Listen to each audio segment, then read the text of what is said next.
ఇక నా జీవితంలో మంచి రోజులు అన్నవే రావా అని ఉద్యోగస్తులు బాధపడిపోతూ, చిన్న కూలీ బాధపడిపోతూ, రైతు బాధపడిపోతుంటే ఇంతకీ మనిషి జీవితంలో ఏది మంచి రోజులు? మనిషి జీవితంలో మంచి రోజులు ఏవి? మరలా చెప్తున్నా అండి, మనిషి జీవితంలో మంచి రోజులు ఏవి? ప్రతి మనిషి కూడా ఎలా ఆలోచిస్తుంటారంటే తన జీవితంలో మంచి రోజులు ఉండాలి.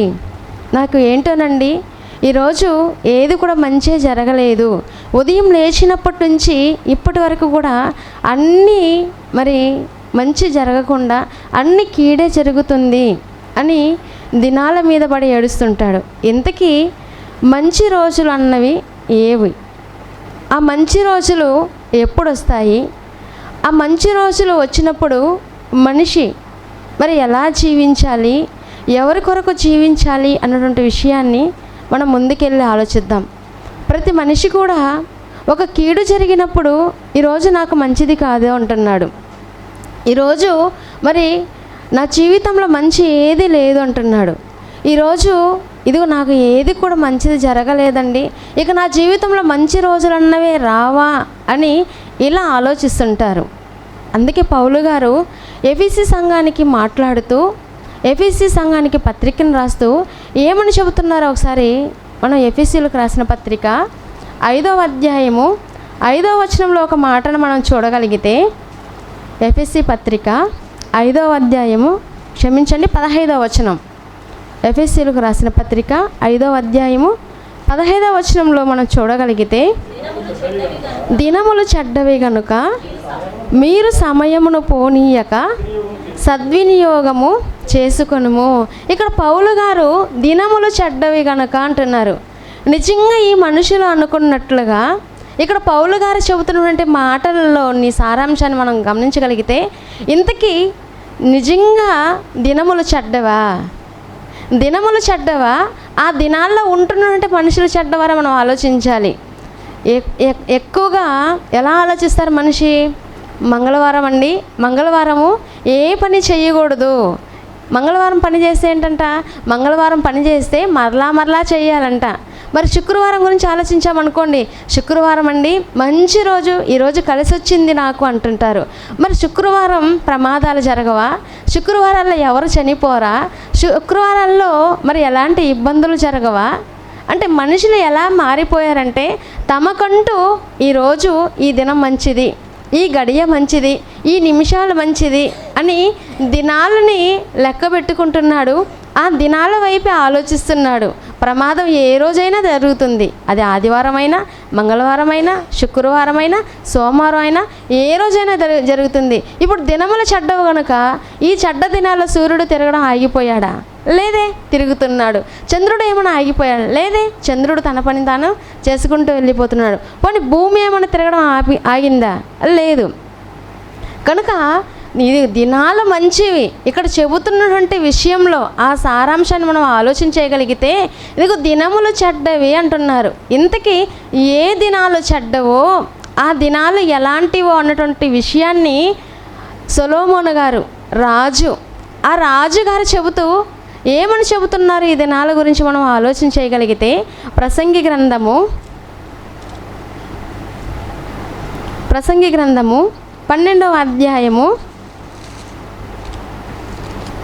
మొదటి నుంచి మనం చూడగలిగితే, ప్రసంగి గ్రంథము 12వ అధ్యాయము మొదటి నుంచి మనం చూడగలిగితే, దుర్దినములు రాకముందే ఇప్పుడు వీటి యందు నాకు సంతోషము లేదని నీవు చెప్పు సంవత్సరములు రాకముందే తేజస్సునకును సూర్యచంద్ర నక్షత్రములకును చీకటి కమ్మకముందే, వాన వెలిసిన తర్వాత మేఘములు మరలా రాకముందే, నీ బాల్య దినములందే నీ సృష్టికర్తను స్మరణకు తెచ్చుకొనుము.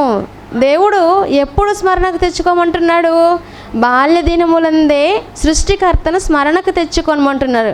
ఈరోజు మనుషులు దేని కొరకు ఆలోచిస్తున్నారంటే, ఇదిగోండి మంచి రోజులు ఎప్పుడు వస్తాయి, మంచి రోజులు ఏవి, ఏ రోజు మంచి రోజు, ఇదిగో ఏ రోజు మంచి రోజు కాస్త చెప్పరా, మా ఇంట్లో శుభకార్యం చేసుకోవాలి, ఏ రోజు మంచి రోజు చెప్పరా, నేను పలానా ప్రయాణానికి వెళ్ళాలి, ఏ రోజు మంచి రోజు చెప్పరా, నేను పలానా కొనాలి అని మంచి రోజుల కొరకు ఆ దినాలు మంచివి అని ఎదురు చూస్తున్నట్లుగా కనబడుతుంది మనిషి. మనం ఒక విషయం మనం ఆలోచన చేయగలిగితే, మనకి ముందు మన రాష్ట్రానికి ఉమ్మడిగా ఉన్నప్పుడు ఆంధ్రప్రదేశ్ తెలంగాణ రెండు కలిసి ఉన్నప్పుడు సీఎంగా మరి రాజశేఖర రెడ్డి గారు పరిపాలించారు. రాజశేఖర రెడ్డి గారు చనిపోయిన తర్వాత కిరణ్ కుమార్ గారు సీఎంగా వచ్చారు. అంటే మన చిత్తూరు జిల్లాల నుంచే సీఎంగా రావడం జరిగింది. మరి ఆయన ఆర్టీసీ బస్సుల పైనంతా ఏమి రాయించారంటే, ఇదిగో ముందుంది మంచి రోజులు, ముందుంది మంచి కాలం, ముందున్నవన్నీ మంచి కాలము అని ప్రతి బస్సు మీద అక్షరాలతో రాయించారు. పోనీ ముందు ఏమన్నా మంచి రోజులు ఉన్నాయా? ముందేమన్నా మంచి జరిగిందా? లేదండి. ఉమ్మడిగా ఉన్నటువంటి రాష్ట్రం ఏమైపోయిందంటే, తెలంగాణ సపరేట్ అయిపోయింది, ఆంధ్ర సపరేట్ అయిపోయింది. అంటే ముందుంది మంచి రోజులు అన్నాడు, ముందుంది మంచి కాలం అన్నాడు, ముందు జరిగేవంతా మంచివి అన్నాడు. మన రాష్ట్రానికి ఏమన్నా మంచి జరిగిందంటే లేదు, మొత్తం సపరేట్ అయిపోయింది. ఇప్పటికీ మనకు రాజధాని ఎక్కడుందో కూడా మనకు తెలియడం లేదు. అది మన పరిస్థితి. అంటే ముందుంది మంచి రోజులు అని మనుషులు చెబుతున్నట్టుగా మంచి రోజులు అవేనంటే కాదండి. దేవుడు ఇక్కడ రాయించారు. ఏమని రాయించారు? ఇదిగో ఏది మంచి రోజులు అంటే, ఇదిగో నీవు ఉద్యోగం చేసే రోజులు అవి కాదు మంచి రోజులు. ఇదిగో నేను రిటైర్డ్ అయిపోయానండి, ఇదిగో నా జీవితంలో ఇదే ఇక మంచి రోజులు, ఇప్పటి వరకు కష్టపడ్డాను, ఇక నాకు అంతా క్షేమకరంగానే ఉంటుంది, ఇప్పుడు నేను సుఖంగా ఉంటానంటే అవి కాదు మంచి రోజులు. పోనీ పిల్లల దగ్గరికి వెళ్తే ఏది మంచి రోజులు అంటే, ఇదిగో నా బాల్యంలో నాకు ఎలాంటి పనులు లేవు, అదే నాకు మంచి రోజులని పిల్లలు చెబుతుంటారు. ఇంతకీ ఇవేనా మంచి రోజులు అని మనం ఆలోచన చేయగలిగితే, ఇక్కడ మరి సొలొమోను గారు చెబుతూ ఏవి మంచి రోజులు అంటున్నారు? ఇదిగో దుర్దినములు రాకముందే అంటున్నారు. దుర్దినాలు, చెడ్డ దినాలు మనం అక్కడ చదువుకున్నాం కదా ఎఫెసీ పత్రికలో. ఏ దినాలు అవి? చెడ్డ దినాలు. అంటే ఈ దుర్దినములు రాకముందే ఇప్పుడు వీటి యందు నాకు సంతోషం లేదు. ఏటి యందు సంతోషం? ఇదిగోనండి నేను ఉద్యోగం చేశాను, ఆ ఉద్యోగం చేసినప్పుడు నాకేమైనా సంతోషం ఉందా? లేదు. ఉదయం 7 గంటలకే లేయాలి, మరి 7 గంటలకే డ్యూటీకి వెళ్ళాలి, మరి సాయంత్రం ఎప్పుడో మరలా 7 గంటలకి ఇంటికి రావాలి, 12 గంటలు డ్యూటీ చేసేస్తే మరి నాకేమైనా సంతోషం ఉందా? లేదండి. ఏంటి, నా జీవితం అంతా కష్టమే.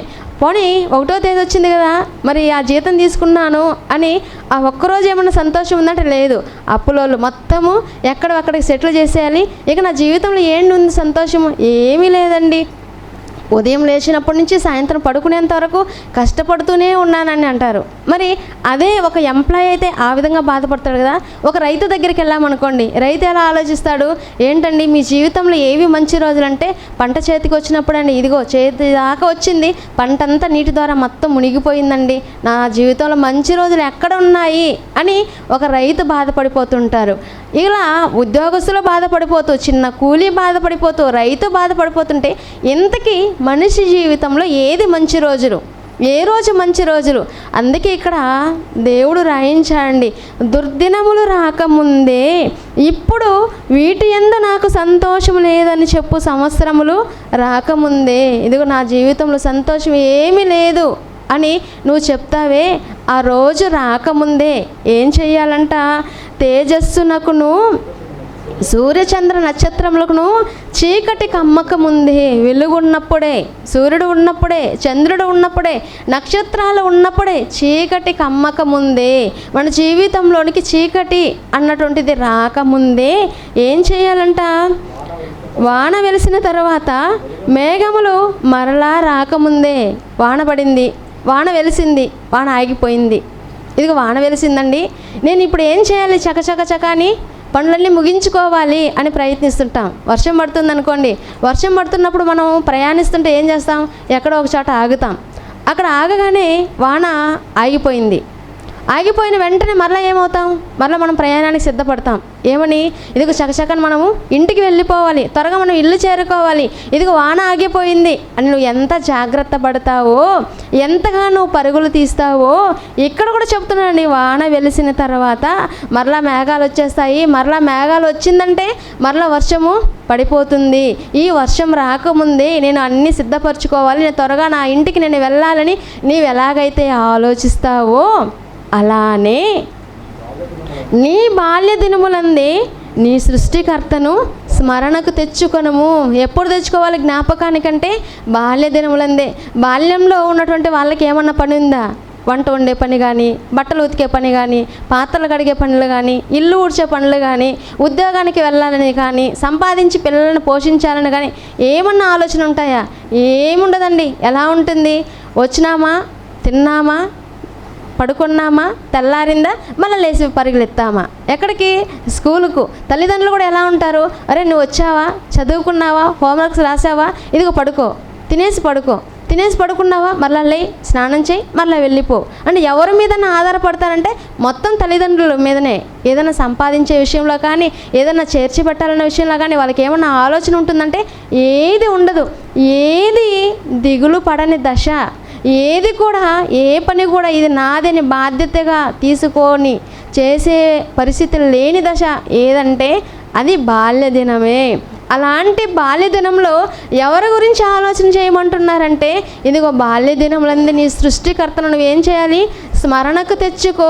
ఒకవేళ నీ పిల్లలు కనుక దేవుని మాటల గురించి నేర్చుకోవడం లేదా, దేవుని కొరకు ఆలోచించడం లేదా, నీ పిల్లలకు నేర్పించు. అరే ఇదిగో మేము ఎలా ఉన్నాం తెలుసా, మాకు మా బాల్యంలో చెప్పేవాళ్ళు లేరురా, మా బాల్యంలో దేవుని మాటలు నేర్పించే వాళ్ళు లేరురా, మా బాల్యంలో దేవుని గురించి మాకు తెలియపరిచే వాళ్ళు లేరు.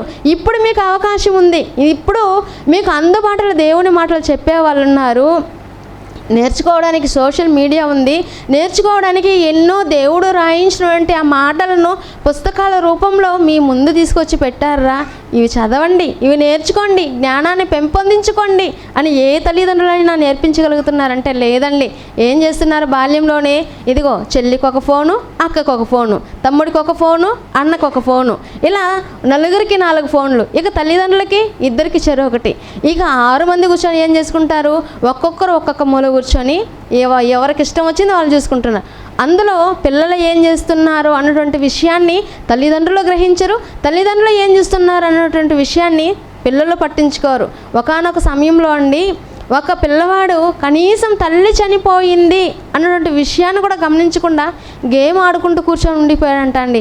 ఒక తల్లి ప్రాణాపాయ స్థితిలోనికి వెళ్ళిపోయి గిలగిలా కొట్టుకుంటూ మరణిస్తూ కళ్ళ ముందు కనబడుతున్నప్పటికీ ఎక్కడ మునిగిపోయాడంటే ఇదిగో సెల్లులో మునిగిపోయాడు. ఈరోజు మరి సెల్ ఫోన్ కావాలని ఎంతోమంది అండి పిల్లలు గోల చేస్తున్నారు, అల్లరి చేస్తున్నారు. వాడు అందులో ఏమన్నా మంచిది ఉందా?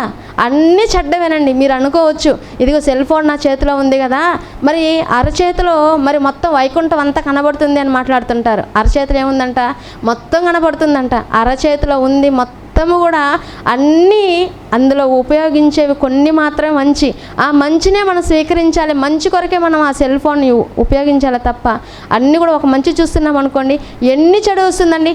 ఒక మంచి చూసే లోపే 9 చెడుకి సంబంధించినవి వస్తాయి, కానీ వాటిని ఎవరైనా గుర్తించగలుగుతున్నారంటే లేదండి. ఇదిగో ఏముందలే, ఎవరు చూడడం లేదులే, ఈ ఒక్క చిన్నదే కదా చెడుది, చూద్దాంలే అని ఒక్కదానికి అలవాటు పడిపోతారు. మరి జీవితాంతం కూడా దానికే బానిసలుగా అయిపోతారండి. అందుకే బాల్య దినములందు దేనిని నేర్పించమంటున్నారు దేవుడిని మనం ఆలోచన చేయగలిగితే దేవుని మాటలు నేర్పించమంటున్నారు. ఇదిగో నీ బాల్య దినములందే నీ సృష్టికర్తను నీవు స్మరణకు తెచ్చుకో. ఇదిగో దేవుని గురించి నువ్వు నేర్చుకో అని చెప్తున్నారండి. ఆ దినమున, ఏ దినమున నువ్వు ఏదైతే చెడ్డ దినాలంటున్నావో, ఏదైతే బాల్య దినాన్ని దాటేసి వచ్చేసావో, దేవుడు చెప్తున్న దినాలు, దేవుడు రాయించిన దినాలు ఏంటివి? దుర్దినములు రాకముందే అన్నాడు కదా, ఆ దుర్దినాలు ఏంటో చెబుతూ ఆ దినమున, ఏ దినము? దుర్దినాల్లో. ఆ దినమున ఇంటి కావలి వారు వణుకుదురు. ఇంటి కావలి వారు అంటండి. ఆ దినాన ఇంటికి కావలి వారు వణుకుదురంట. మన ఇంటికి ఎవరైనా కావలి వాళ్ళు ఉన్నారా? ఏంటండి మేమే ఒక ఇంట్లో వెళ్ళి కావలి వాళ్ళగా ఉంటున్నాము, వాచ్మెన్ పని చేస్తున్నాము, మా ఇంటికి ఎవరు కావలి వారు అంటున్నారా? మీ ఇంటికి, ఏ ఇంటికి? ఈ దేహానికి కావలి వారు ఉన్నారు. వాళ్ళ 2 ఉన్నారు, ఒకరు కూడా కాదు. మరి ఒక ఇంటికైతే ఒక వాచ్మెన్ ఉంటారు, కానీ మన ఇంటికి 2 ఉన్నారు వాచ్మెన్. ఏగొచ్చి వాలిందనుకోండి, వాచ్మెన్ గమనుంటాడా? లేదు. వెంటనే ఆ ఈగని టపీమని కొట్టేస్తాడు. అదే ఒక దోమ వచ్చి వాలిందనుకోండి, అది చచ్చేదాకా ఊరుకోడు. ఎవరు ఆ కావలి వారంటే 2 చేతులు, దేవుడిచ్చిన 2 చేతులు మన దేహానికి కావలి కాయడానికి ఉందండి. మన దేహంలో జరుగుతున్నటువంటి మరి కంట్లో నీళ్ళు గారిందనుకోండి, వెంటనే ఏది వెళ్తుంది? చెయ్యి వెళ్తుంది. లేదు చెయ్యి వెళ్ళదు, కాలు వెళ్ళి కంట్లో ఉన్నటువంటి నీరుని తుడుస్తుంది అని వెళ్తుందా? లేదండి. వెంటనే ఏది వెళ్తుందంటే చెయ్యి వెళ్తుంది. ఇక్కడ అదే చెబుతున్నారు. ఏమని చెబుతున్నారంటే, ఆ దినమున ఇంటి కావలి వారు వణుకుతారంట. ఏ దినాన? 50 సంవత్సరాలు దాటేసాయనుకోండి, 60 దగ్గర పడుతుంది. ఇదిగో మరి అమ్మమ్మ టీ తాగు అని మన చేతికి ఇచ్చాను అనుకోండి, ఏం చెప్తారు? రే, నేను వయసులో ఉన్నప్పుడు, నీ వయసులో ఉన్నప్పుడు ఎలా ఉన్నానో తెలుసా? నేను సింగిల్ హ్యాండ్తో 2 బిందెలు నీళ్లు మోసాను అని మాట్లాడుతుంటారు. ఏంటి? ఒక చేత్తో 2 బిందెలు నీళ్లు మోసానంట. అదే తాతయ్య దగ్గరికి వెళ్ళి అడిగామనుకోండి, నేను నీ వయసులో ఉండేటప్పుడు మంచి యవ్వనంలో ఎలా ఉన్నానంటే 50 కేజీల బస్తాని అలా తీసుకొని ఈజీగా భుజం మీద వేసుకున్నాను రా అని మాట్లాడుతుంటారు. మరి ఇక్కడ ఏమైంది? ఇక్కడ కావలి వారు వణికిపోతున్నారు. దేనికి? ఒక చిన్న టీ కప్పు పట్టుకోవడానికి వణికిపోతున్నారంట. ఆ దినాల గురించి చెబుతున్నారు. ఇదిగో నీవు దుర్దినాలకి రాకముందే, ఒకవేళ వచ్చావా, ఆ రోజు ఎలా ఉంటుందంటే నీ చేత్తో ఒక గ్లాసు నీళ్లు పట్టుకోవడానికి కూడా ఉండదు, వణికిపోతూ ఉంటుంది అని దేవుడు మరి ప్రసంగి గారి ద్వారా మన జీవితాల గురించి హెచ్చరిక చేస్తున్నారండి. ఆ దినమున ఇంటి కావలి వారు వణుకుదురు, బలిష్ఠులు ఏమైపోతారంట? వంగుదురు. పిల్లర్స్ ఉన్నాయండి, ఈ బిల్డింగ్కి పిల్లర్స్ ఉన్నాయి. పిల్లరే కదా దీనికి, ఈ బిల్డింగ్కి అంతా కూడా బలం. మరి మనకి ఏది బలమైంది అని మనం ఆలోచన చేయగలిగితే 2 కాళ్ళండి. 2 కాళ్ళు పని చేయని వాళ్ళకి అర్థమవుతుంది ఆ కాళ్ళ యొక్క విలువ ఏంటో అన్నటువంటిది. ఆ 2 కాళ్ళు లేని వాళ్ళకి తెలుస్తుంది ఆ బాధ ఏంటో అన్నది. ఎందుకంటే ఇదిగో నా జీవితంలో కూడా అండి, నేను కూర్చుంటే లేయలేకపోతున్నాను, లేస్తే కూర్చోలేకపోతున్నాను. ఎంత బాధగా ఉంటుందో అంత బాధగా ఉంటుంది. కానీ ఎవరికైనా చెప్పుకుంటే ఎలా చూస్తారు? ఏంటోనండి ఈమె చిన్నగా నడిచొస్తుంది, కూర్చుంటే లేయలేకపోతుంది, లేస్తే కూర్చోలేకపోతుంది అని ఒకలాగా అనుకోవచ్చు. అయినప్పటికీ దేవుని పనులు కదా, దేవుని కార్యక్రమాలు కదా, దేవుని కొరకు కదా. ఇదిగో నా జీవితం ఎంతకాలం ఉంది? కొంతే కదా, మనం ఎప్పుడు రాలిపోతాం మనకు తెలియదు. కనుక ఇప్పుడు ఏం చేయాలి?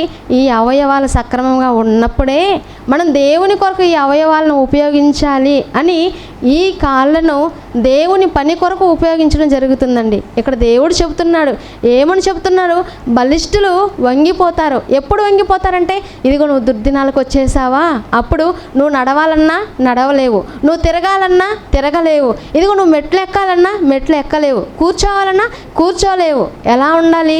పరిస్థితి అంతా కూడా మొత్తం బెడ్ మీదనే ఉండిపోవాల్సి వస్తుంది. అలాంటి దినాలకి రాకముందే కాళ్ళు నీకు ఉన్నప్పుడే, మంచిగా ఉన్నప్పుడే నువ్వేం చేయాలి? దేవుని సన్నిధికి, దేవుని పనులకి, దేవుని కొరకు ఆలోచిస్తూ దేవుని కొరకు నడవాలి అని చెప్తున్నానండి. అందుకే ఇక్కడ చెబుతూ ఇదిగో బలిష్ఠులు వంగిపోతారు. వంగిపోయిన తర్వాత నువ్వు ఏమన్నా చేయాలన్నా నువ్వు చేయలేవు. చాలామంది మాట్లాడుతూ ఇదిగో నాకు దేవుడిచ్చిన కాళ్ళండి, నా దేవుడిచ్చిన కాళ్ళతో నేను ఎంత దూరం అయినా నడవగలుగుతాను అంటారు. ఈ దేవుడిచ్చిన కాళ్ళే, ఈ దేవుడిచ్చిన కాళ్ళే ఒకానొక సమయంలో 60 ఏళ్ళు దాటిన తర్వాత వంగిపోయాను అనుకోండి, ఈ దేవుడిచ్చిన కాళ్ళే కదా, నేను ఈజీగా నడవగలుగుతాను అని నడవగలుగుతారా? లేదండి, నడవలేరు. నడవలేని పరిస్థితి, ఆ పరిస్థితిలోనికి మనం రాకముందే అని చెబుతున్నారు. ఇక మూడవదిగా దేని గురించి చెబుతున్నారు ఒకసారి మనం చూడగలిగితే, విసరేవారు కొద్దిమందే అగుట చేత విసరవారు గురించి చెబుతున్నారండి. ఇంతకుముందు మనం దేని గురించి నేర్చుకున్నాము? మరి కావలి వారి గురించి నేర్చుకున్నాము, తర్వాత బలిష్ఠుల గురించి నేర్చుకున్నాము. ఇక ఇప్పుడు విసరవారి గురించి. ఏంటి విసరవారు? ఏంటంటే అరే నోరు మూసుకోలేదా, నువ్వు చెప్పిన మాట వినలేదా, నీ నోట్లో ఉన్న 32 పళ్ళు ఏమైపోతాయి? రాలిపోతాయి. అంటే ఇదిగో నువ్వు గమ్మున కూర్చోకపోతే నోట్లో ఉన్న 32 పళ్ళు రాలిపోతాయి అంటారు చూసారా? అవే విసరవారు. విసరపు రాయి అన్నది ఒకప్పుడు పూర్వకాలంలో ఉండేదండి ప్రతి ఇంట్లోనూ. లేదంటే ఒక 5-6 ఇండ్లకు ఉన్నాయనుకోండి విసరరాయి. అక్కడికి వెళ్ళే వాళ్ళు దేనికి?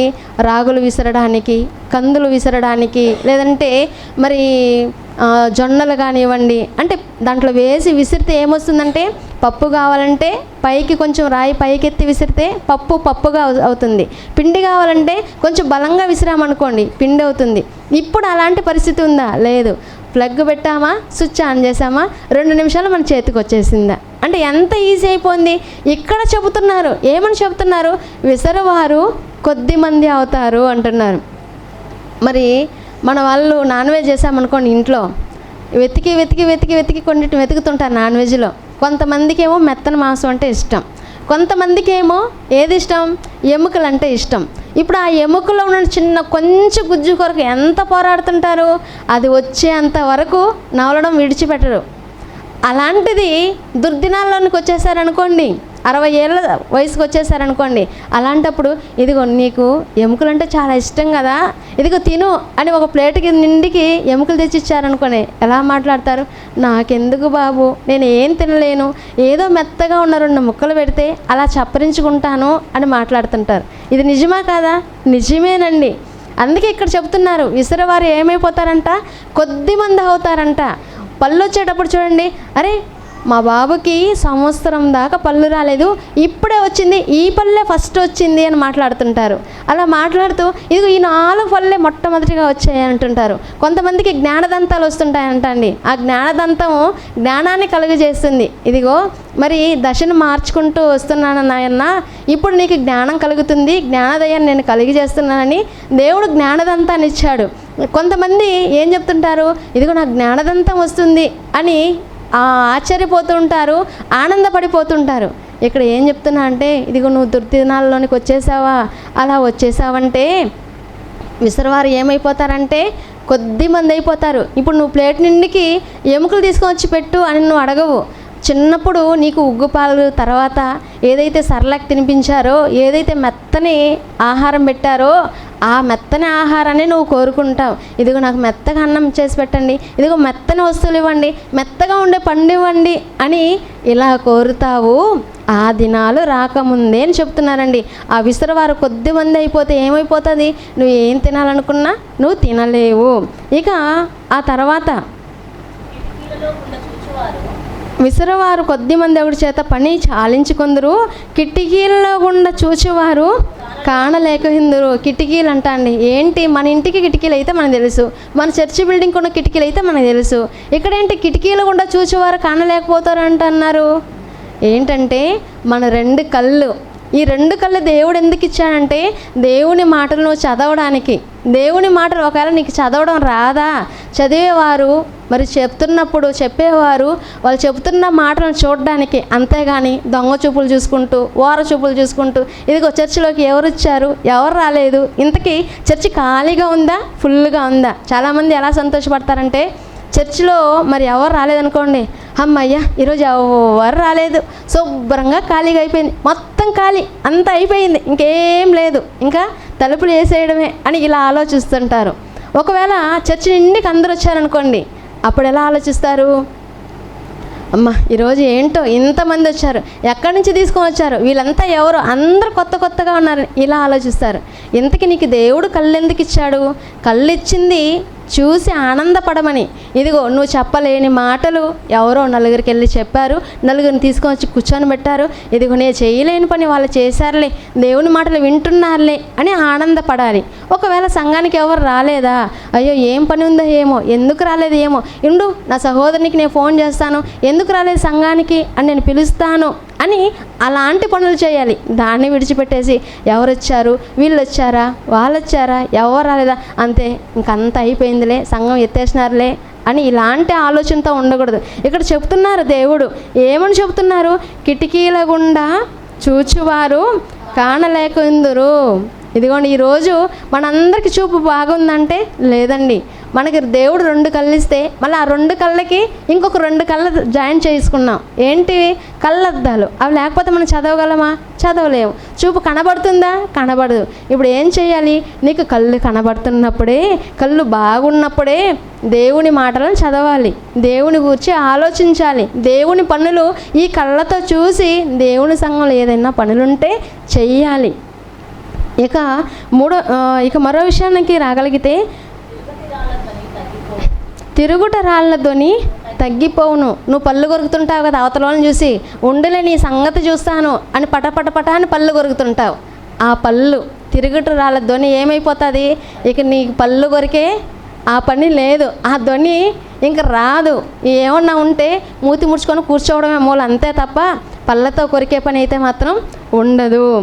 వీధి తలుపులు మూయబడను. ఏంటండి కిటికీలు అంటున్నారు, తిరుగుట రాళ్ళు అంటున్నారు, మరి కావలి వారు అంటున్నారు, బలిష్ఠులు అంటున్నారు. ఇక్కడికి వచ్చేసరికి వీధి తలుపులు మూయబడను అంటున్నారు. ఎక్కడన్నా ఏ వీధికైనా తలుపులు ఉందా అండి? ఏ వీధికి తలుపులు లేవు. ఉన్నాయా ఏ వీధికైనా? మా వీధికైతే లేదు, ఒకవేళ మీ వీధికి ఏమన్నా ఉందేమో. ఇక్కడ ఏమని చెబుతున్నారు? వీధి తలుపులు మూయబడను. ఆ మూయబడినప్పుడు చెవులండి, 2 చెవులు, అవి మూయబడినప్పుడు వచ్చి, ఇదిగో పాప ఈరోజు పాట బాగా పాడావు, సూపర్గా పాడావు అని చెప్పగలరా? చెప్పలేరు. ఎందుకంటే వాళ్ళకి వినబడదు. ఒకవేళ నువ్వు దగ్గరకు వచ్చి గట్టిగా అరిచినా ఏంటో నాకేం వినబడలేదు అంటారు. అంతే కదా? ఆ వీధి తలుపులు మూయబడక ముందే అంటున్నారు. అంటే నీకు చెవుడు రాకముందే దేవుని మాటలు చెబుతున్నప్పుడు, దేవుని గురించి పాడుతున్నప్పుడు, దేవుని మాటలు ప్రకటింపబడుతున్నప్పుడు ఈ చెవిని విని ఈ చెవిని విడిచిపెట్టకూడదు. ఏం చేయాలి? 2 చెవులతో విని జాగ్రత్తగా భద్రపరుచుకోవాలి. అవేనండి చెబుతున్నారు. ఇదిగో ఆ దినమున ఇంటి కావలి వారు వణుకుదురు, బలిష్ఠులు వంగుదురు, విసరువారు కొద్దిమంది అగుటు చేత పని చాలించుకుందరు, కిటికీల గుండా చూచేవారు కానలేకయుందరు, తిరుగుట రాళ్ళ ధ్వని తగ్గిపోవును, వీధి తలుపులు మూయబడును. ఇవన్నీ ఏ దినాల్లో జరుగుతుందంటే, ఇక్కడ ఏ దినాల్లో అని చెప్తున్నారు? దుర్దినాలు రాకముందే. దుర్దినాలు అనగానే ఏంటంటే ఇదిగో ఇవేనండి. ఇవన్నీ కళ్ళు కనపడకుండా పోయే రోజు ఒకటి వస్తుంది, నడవలేని రోజు ఒకటి వస్తుంది, చెయ్యి పని చేయని రోజు అనేది ఒకటి వస్తుంది, కాళ్ళు పని చేయని రోజు అనేది ఒకటి వస్తుంది, ఇదిగో కళ్ళుతో నువ్వు చూడలేని పరిస్థితి అనేది ఒకటి వస్తుంది. ఈ దినాలు రాకముందే దేవుడు నీకు సమయాన్ని ఇచ్చినప్పుడే నువ్వేం చేయాలి?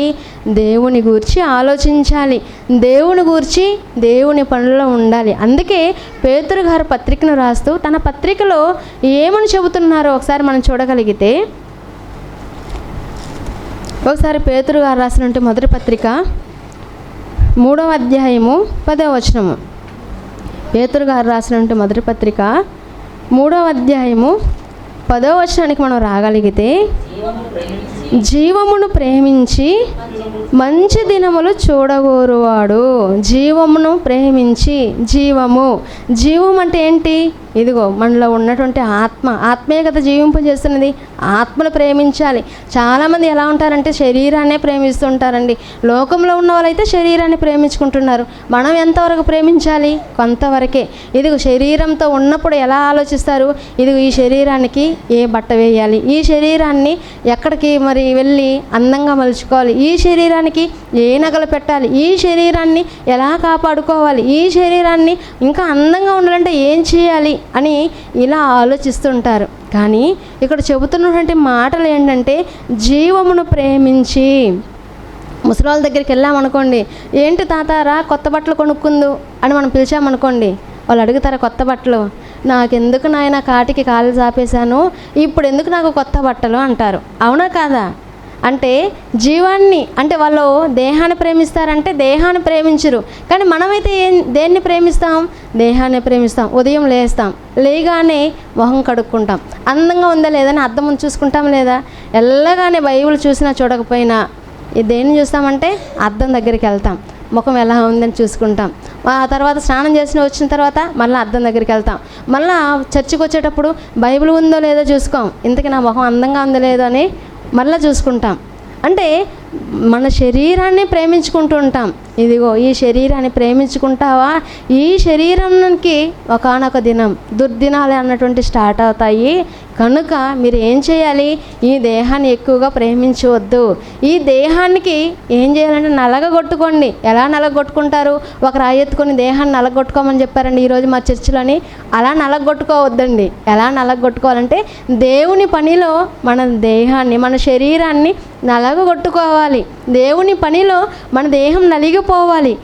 అలా నలగగొట్టుకుంటే అలాంటి వారి గురించి పేతురు గారు చెబుతూ జీవాన్ని ప్రేమించేవారు, అలాంటి వారు ఎవరంటే జీవాన్ని ప్రేమించేవారు మంచి దినాలను చూడగోరువాడు. ఎవరైతే జీవాన్ని ప్రేమిస్తారో, ఎవరైతే దేవుని మాటను ప్రేమిస్తారో, ఎవరైతే దేవుని సన్నిధిని ప్రేమిస్తారో, ఎవరైతే దేవుని పిల్లల్ని ప్రేమిస్తారో, ఎవరైతే దేవుని సహవాసంలో ఉంటారో వీరందరూ జీవాన్ని ప్రేమించేవారు. వీరు మంచి దినాలను చూస్తారంట. మంచి దినాలను చూడగోరువాడని చెబుతూ ఇక చెడ్డదానిని పలుకకుండా తన నాలుకను, కపటపు మాటలు చెప్పకుండా తన పెదవులను కాచుకును. ఎవరైతే జీవాన్ని చూడాలనుకుంటారో, ఎవరైతే దేవుని సంపాదించుకోవాలనుకుంటారో, ఎవరైతే దేవుడున్న లోకానికి వెళ్ళాలి అని ఆలోచిస్తారో అలాంటి వాళ్ళు చెడ్డ మాటలు పలకరండి. చాలామందికి ఉంటే మంచి లక్షణం ఏంటంటే ఒకరి మీద ఒకరు చెడ్డ మాటలు పలకడమే. ఇదే మంచి లక్షణాలా? కాదు, అది చెడ్డ లక్షణం. అందుకే ఇదిగో జీవాన్ని నువ్వు గనుక ప్రేమించావా నీ నోటి గుండా ఏది రాదంటున్నాడు? చెడ్డ మాటలు రావు అని చెప్తున్నారండి. చెడ్డ మాటలు పలుకుకున్న తన నాలుకను, కపటపు మాటలు చెప్పకుండా తన పెదవులను కాచుకొనవలెను. కపటపు మాటలు చెబుతుంటారు. ఏంటి? మోసం చేసే మాటలు. చాలామంది అమ్మా నాతో చాలా చాలా చక్కగా మాట్లాడింది సహోదరి, నవ్వుతూ మాట్లాడింది, ఎంత ప్రేమ చూపించిందో అని అనుకుంటారు. కానీ పైకి మాత్రం నవ్వుతా మాట్లాడారు, లోపలంతా ఇది ఎప్పుడు పోతుందా, వీడెప్పుడు చస్తాడా, వాడెప్పుడు పోతాడా, ఇదే ఆలోచనతో ఉంటారు. ఎక్కువగా ఎవరైతే నవ్వుతూ మాట్లాడతారో వెంటనే ఇదిగో కపటోపాయం చేస్తున్నాడు, కపటపు మాటలు చెబుతున్నారు అని మనం ఏం చేయాలంటే గ్రహించాలి. ఇది నేను చెబుతున్నటువంటి మాటలు కాదండి, దేవుడు రాయించినటువంటి మాటలు, దేవుడు చెబుతున్నటువంటి మాటలు ఇక్కడ చెబుతూ ఇదిగో కపటపు మాటలు చెప్పకుండా నువ్వు ఏం చేయాలి? నీ పెదాలను కాచుకొను అని చెబుతూ ఒకవేళ అతడు ఏం చేస్తాడంటే అతడు కీడు నుండి తొలగి మేలు చేయవలెను, సమాధానం వెదికి దానిని వెంటాడవలెను. ప్రభు కన్నులు నీతిమంతుల మీదను ఆయన చెవులు వారి ప్రార్థన వైపున ఉన్నవి, కానీ ప్రభువు ముఖము కీడు చేయువారికి విరోధముగా ఉన్నది. ఇదిగోండి మనం చేస్తున్న పనులు మనుషులైతే చూడకపోవచ్చు. ఇదిగో నేను ఎవరికి కనపడకుండా చేస్తున్నానులే అని నువ్వు అనుకోవచ్చు, ఎవరు చూడలేదులే అని నువ్వు అనుకోవచ్చు, నన్ను ఎవరు అడగరులే, నన్ను ఎవరు పట్టించుకోలేదులే అని నువ్వు అనొచ్చు. కానీ ఎవరు చూస్తున్నారంట? దేవుడు చూస్తున్నాడు. దేవుడు చూస్తూ ఆయన ఏం చెప్తున్నారు? ఇదిగో ప్రభు కన్నులు నీతిమంతుల మీదను ఆయన చెవులు వారి ప్రార్థనల వైపు. ఇదిగో నా కొరకు నీతిగా బ్రతుకుతున్నారు, నా కొరకు ఆలోచిస్తున్నారు, కనుక నేను వీరిని చూడాలి, వీరి ప్రార్థనలను వినాలి అని ఆయన చెవులను మన ప్రార్థనల వైపు నీతిమంతులుగా ఉండి ఎవరైతే ప్రార్థిస్తారో వాళ్ళ వైపున ఉన్నవి. కానీ ప్రభు ముఖము ఎవరైతే కీడు చేస్తారో వారికి విరోధముగా ఉన్నదని చెప్తున్నారండి. ఇదిగో కీడు చేయడం మానమంటున్నారు, ఏది చేయడం నేర్చుకోమంటున్నారు? మేలు చేయ నేర్చుకోండి అంటున్నారండి. అందుకే ఒకానొక సమయంలో యేసుక్రీస్తుల వారు కూడా చెబుతూ ఇదిగో ఒకని కలిమి విస్తరించడం చేత వాడు ఏమైపోతాడు? అది వాడి జీవానికి అది మూలం కాదు. ఎందుకంటే వాడు దాన్నే ఆలోచించుకుంటూ వెళ్ళిపోతుంటాడు. సంపాదనని సంపాదన సందడిలో మునిగిపోతాడు. అలాంటి వాడు జీవాన్ని ప్రేమించడు అని స్వయంగా యేసుక్రీస్తు వారు చెప్పిన సందర్భాలు కూడా ఉన్నాయండి. మనం ఏం చేయాలి? దేవుని కొరకు ఆలోచించాలి. ఎప్పుడంటే దుర్దినాలు అన్నటువంటివి మన జీవితంలోనికి రాకముందే. ఎప్పుడంటే అందుకే బాల్య దినములందే నీ సృష్టికర్తను స్మరణకు తెచ్చుకోనమంటున్నారు. మనం అందరం బాల్య దశలో ఉన్నామంటే లేదండి, బాల్య దశని దాటేసాం. ఇప్పుడున్న మనం ఏమైనా యవ్వన దశలో ఉన్నామంటే యవ్వన దశలో కూడా లేవు, యవ్వన దశలో కొద్దిమందే ఉన్నాం. మనము ఇదిగో దుర్దినాల్లోనికి వెళ్ళిపోతున్నాం. అంటే మనం ఎప్పుడు వెళ్తాం మనకే తెలియదు. మనము ఇదిగో మీ జీవం ఏ పాటిది, మీరు ఇంతలో కనబడి అంతలో మాయమైపోయి ఆవిరి వంటి వారని దేవుడు చెప్తున్నాడు కదా. కనుక ఈ దేహంలో మనం ఉన్నప్పుడే, మంచి ఆరోగ్యవంతులుగా ఉన్నప్పుడే, మంచి ఆయుష్కాలం దేవుడు మనకి ఇచ్చినప్పుడే మనం ఏం చేయాలంటే దేవుని కొరకు ఆలోచించాలి. అందుకే జీవమును ప్రేమించేవాడు మంచి దినాలను చూడగోరువాడు వాడు చెడ్డదాన్ని గురించి ఆలోచించడు, చెడ్డ మాటల్లో పలుకడు, కపటముగా వాడు ఉపాయం ఆలోచించడు. ఎవరంటే జీవాన్ని ప్రేమించేవాడు. జీవాన్ని ప్రేమించేవాడు ఏం చేస్తాడంటే ఇదిగో సంఘంలో జరుగుతున్నటువంటి కార్యక్రమాలు, ప్రతి కార్యక్రమాల్లో పాల్గొంటాడు. ప్రతి కార్యక్రమాలను తన వంతు తాను సహాయం అందిస్తారు. ప్రతి పనిలోనూ నేను ఉండాలి అనుకుంటాను. ఎవరిని ప్రేమించినట్లు? దేవుని ప్రేమించినట్లు. అందుకే దేవుడు మనకి సంఘాన్ని ఇచ్చాడు. సంఘం యొక్క ప్రాముఖ్యత ఏంటో, సంఘం నుంచి బయట వెళ్ళిపోతే ఎలాంటి పరిస్థితులు ఉంటాయో అన్నటువంటి విషయాన్ని మనకు ఆత్మీయ తండ్రి గారు చక్కగా వివరించారండి.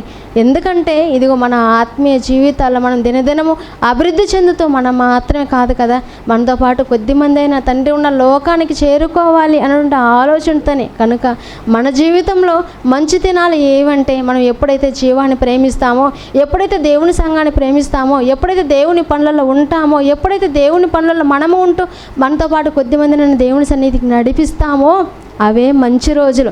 ఆ మంచి రోజులు ఉన్నప్పుడే దేవుని కొరకు ఆలోచిస్తూ, దేవుని కొరకు దేవుని పనిలో ఉంటూ, దేవుని పనిలో కనుక మనం నిద్రిస్తే దేవుడు ఉన్నటువంటి లోకాన్ని పరదేశంలో ఉంటాం. క్రీస్తు రెండవ రాకడలో మనం అందరం కూడా దేవుడున్న లోకానికి చేరుకోగలుగుతాం. కనుక మంచి రోజులు మన జీవితంలో ఉన్నప్పుడే, కాళ్ళు పనిచేస్తున్నప్పుడే, చేతులు పనిచేస్తున్నప్పుడే, కళ్ళు కనబడుతున్నప్పుడే, నోటితో మాట్లాడుతున్నప్పుడే, ఇదిగో చెవులు వినబడుతున్నప్పుడే ఇప్పుడే ఏం చేయాలంటే దేవుని మాటలు ప్రకటించాలి. దేవుని మాటలు ప్రకటించడానికి మన పాదాలు పరిగెత్తాలి.